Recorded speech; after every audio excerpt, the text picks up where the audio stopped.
you'll get labeled all types of names. Imagine Scott Agnes criticizing South Carolina and Asia Wilson fans for going after Caitlin Clark during her rookie season. Imagine the backlash that he'd have to deal with. What's the safest way to big up the Indiana Fever? Well, you tear down Caitlin Clark's fans, you paint them as villains, and you say, look at all the team has gone through that comes along with that. Just read the comments. It's something they dealt with last season and again this season. The reality is, those who are the loudest aren't Fever or basketball fans. Is the WNBA sabotaging its own superstar? From biased officiating to harsh media attacks, Caitlin Clark is facing obstacles no player, let alone a young phenom, should endure.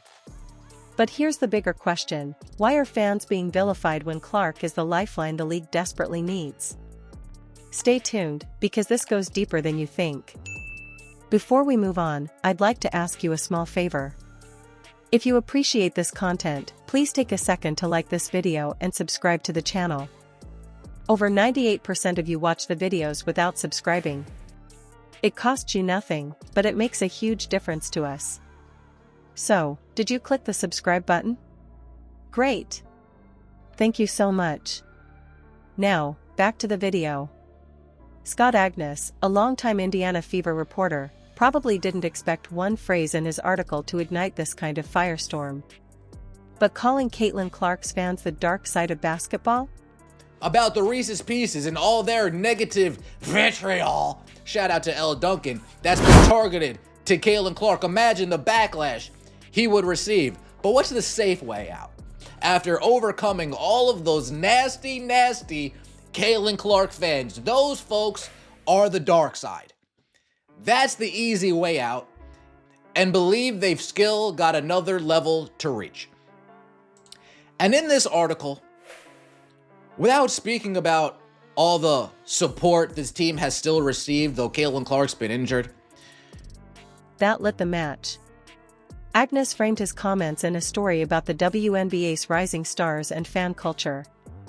The key detail he fixated on wasn't Clark's incredible impact, but the intensity of her fanbase. According to him, these so-called diehards are toxic, a blight on the game's progress.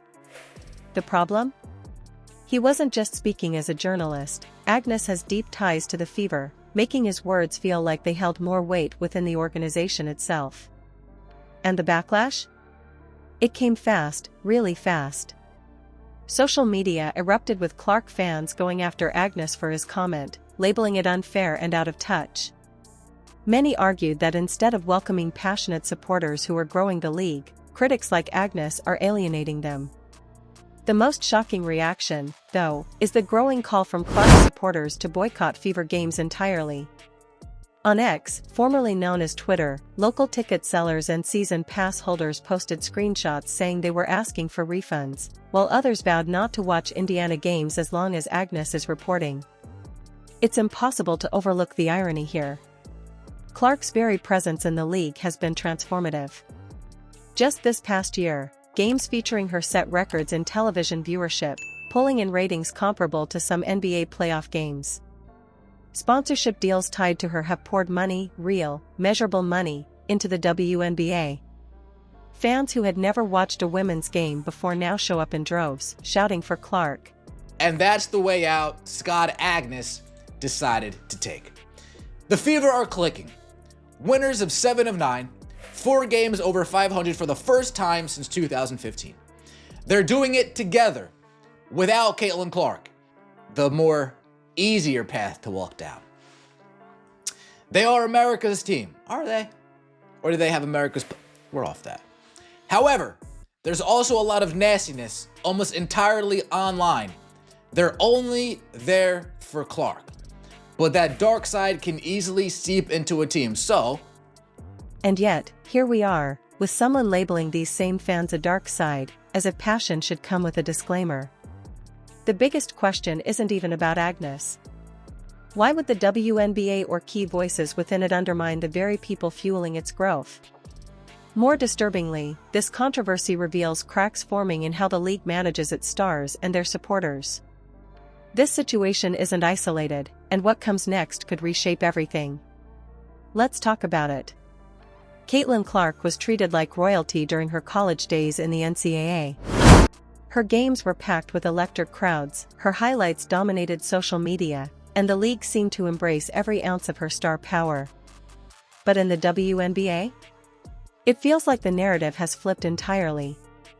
Instead of celebrating her, the league seems hesitant to fully embrace her, and at times, it even feels like she's being held back. Let's start with the officiating, because here's where it gets tricky.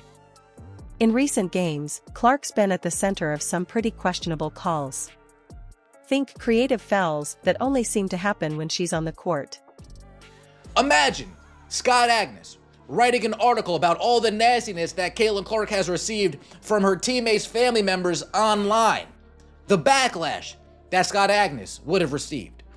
Imagine Scott Agnes writing an article without speaking about all the attendance numbers that this team has still garnered because Caitlin Clark fans and supporters have fallen in love with this team and have followed this team even without her playing. Instead of going that route, he goes the other route. Question, because stupid WNBA fan here. Are Clark fans not Fever fans or basketball fans now? There's been everything from flagrants for routine drives to technical fouls for reactions as small as shrugging after a contested shot. These aren't isolated incidents either. It's a pattern, and it's raising eyebrows. Meanwhile, plays involving hard contact against her? Often ignored. One game saw her take repeated hits while driving to the basket, and not a single foul was called. How does this happen, especially to a player who's supposed to represent the future of the league? But it's not just the refs. The media hasn't exactly made things easier for her either. Take her humility and restraint off the court, something that was often praised during her NCAA career. Now, it feels like that same demeanor is being spun as arrogance. A polite answer in a press conference becomes too rehearsed, and her calm reactions to hostility on the court somehow get overanalyzed by commentators. Clark isn't just being challenged on the court, she's being scrutinized in ways that other stars in the same league are not. All of this begs the question, why? Why isn't the WNBA doing everything in its power to uplift and protect a player who's brought millions of new eyes to the game?